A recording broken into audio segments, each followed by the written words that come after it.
Welcome, Dr. James Beckett, Sports Card Insights. Thanks sponsors, Topps Panini Upper Deck, Heritage Auctions, Huggins and Scott Auctions, Mike Stadium Sports Cards, Burbank Sports Cards, ComC.com, and Beckett Media, Beckett Grading, Beckett Authentication. This is part 2 of my interview with Mike Gutierrez, the Director of Appraisals for the Memorabilia Network and longtime autograph guy and appraisal guy. So he's doing a lot of appraisals these days and is on the team there. And when you have a large collection of autograph stuff that was lovingly obtained, a lot of it in the late 70s, early 80s. And like I said, this guy's brother-in-law is my good friend. So I was not aware that he was getting so deep into it. Originally from Dallas, but spent most of his time in Houston. He just got a spectacular collection. But when it's so many autographs, then the authentication aspect, I won't say you go broke doing the authentications, but the authentications can be very expensive. And so being able to have an auction house, if you just put it on yourself on eBay, you're probably going to get clobbered. And as I said, most of this stuff, 95% of it is totally good and very authenticatable, if not already authentic. But you can't slab some of the very large pieces. You've got to get a letter that comes along with it, or sometimes they put a sticker on it. So I'm looking forward to seeing what'll happen again. This is an auction that'll be over Sunday, November 6th. For the sake of my friend and the family, the heir, I've done a lot of episodes on estate planning and mortality. All of us are going to die eventually, and somebody else is going to have our stuff. And it's nice to have some options for how you can get your stuff into the hands of other people who will appreciate it. And I hope that happens for this Dr. Bob Smalley collection. Thanks for listening. It's a little bit about what goes on behind the scenes that some of you may not be aware of. And I learned some things too. So thanks, Mike, and thanks, listeners. And here it is. I got a question for you, and it applies to this collection as well. I'm assuming that way more than 90% was good. Let's say 5% is not good, or it's just questionable.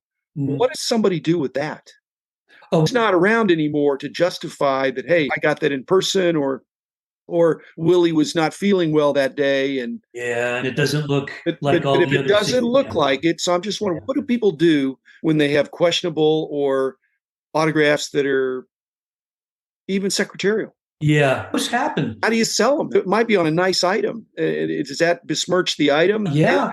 Unfortunately, in today's market, unless you have letters by the autograph authentication companies, it's impossible to sell. You can try eBay. I know that non-authenticated items do sell there, and some of them at very high values. But it's a funny market, and it has been for a couple dozen years because of fakes. Most people are pretty concerned about that, and they want that documentation. DiMaggio, lots of secretarial. So they're not fakes as much as you sent to Joe DiMaggio and you got it back, and it was from his sister, Marie or somebody. Yeah.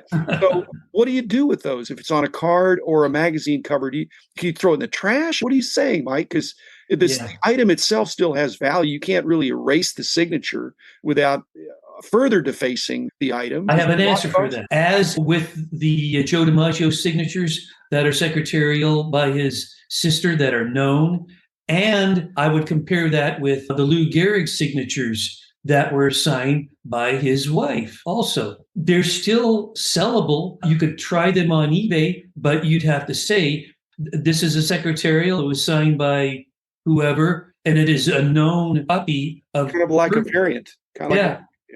Now, what kind of value are you going to get out of that? Boy, I just don't know. I can't give you a specific number. Every item would be different because of the type of item that it's on, for example. There might be value there of an old card or an old photo, something that's from that period of time. But none of the authenticators slab it with saying it has scribbling on the front. It's signature that's not authenticated.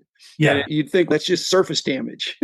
But yes, those can still be sold if you have background as to what I was just explaining. Now, if they're fake or you can't tell who it was done by. Oh, same with Babe Ruth. One of his nurses wrote his signature toward the very end. There's still value in those balls and photos. They're just not nowhere near the value of a Babe Ruth signature whatsoever. Basically, you'd keep those for just historic value. Here's a Babe Ruth signature. Here's a Babe Ruth signature by his wife. Here's a Babe Ruth signature by the nurse. It would be more of an authenticator keepsake than anything else. But you never know with collectors. They might want to collect that too. Dr. Bob Smalley, really bright guy, really passionate guy.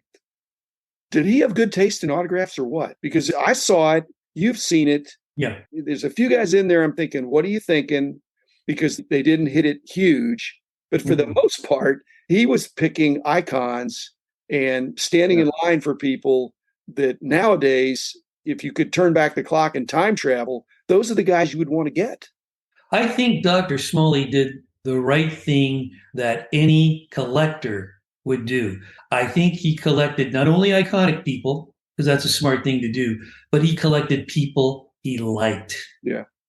And that's where the real collector comes in. Yes, I got a Joe DiMaggio and a Mickey Mantle and Ted Williams, but I also got another guy that's a $10 signature or whatever, because I like him just as much. And that's how you accumulate a collection like what he had that shows love and the people that he liked for whatever reason it was. And hopefully that transpires in this auction. If you like autographed stuff of icons, if you love Muhammad Ali, then you want interesting stuff there. It's overwhelming. Yeah. And so what is the Memorabilia Network going to do for non? This is jumping in with both feet. This is just the start. I can't tell you specifically, but I will tell you, I think the next catalog that comes out is going to have an overwhelming amount of entertainment memorabilia also, that we're currently working with big celebrities and big collections. Most people have no idea the complexity of what an auction house does, or even the complexity of what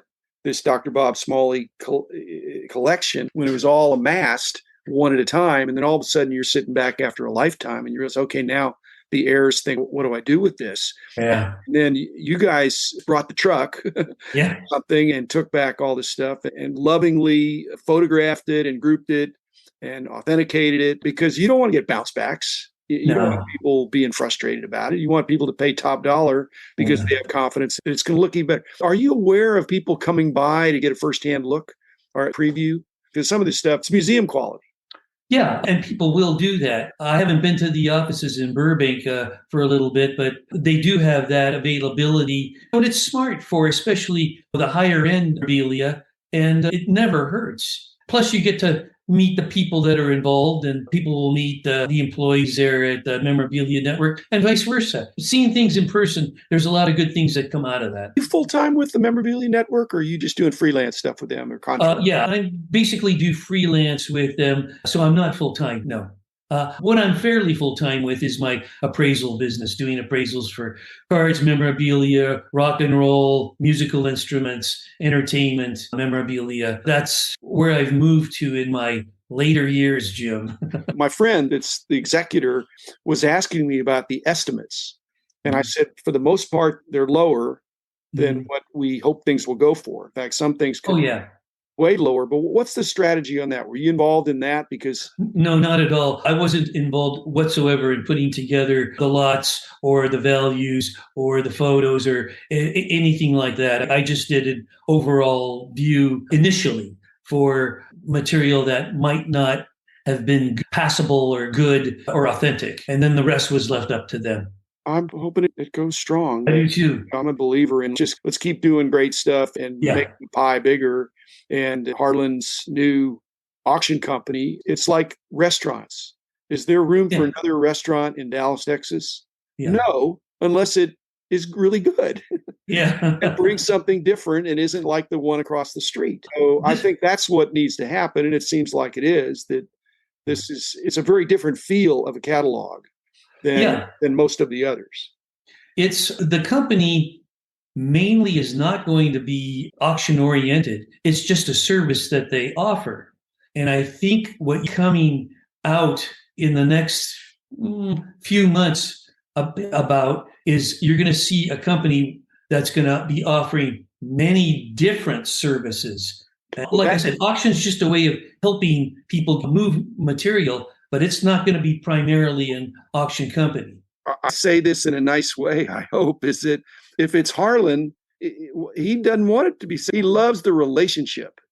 And so if he's going to be working with celebrities to assist them in ways that would be helpful to them, provide some fabulous stuff for collectors, there's a niche there because he can trade on his relationships. But having the auction arm and the experts standing by, such as you, I hope that works well.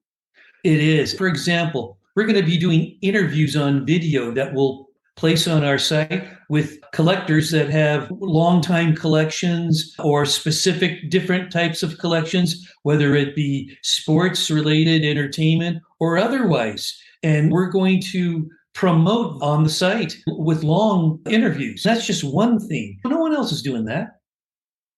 Yeah, but there are copycats out there, Mike. That's true. Right now, and they'll.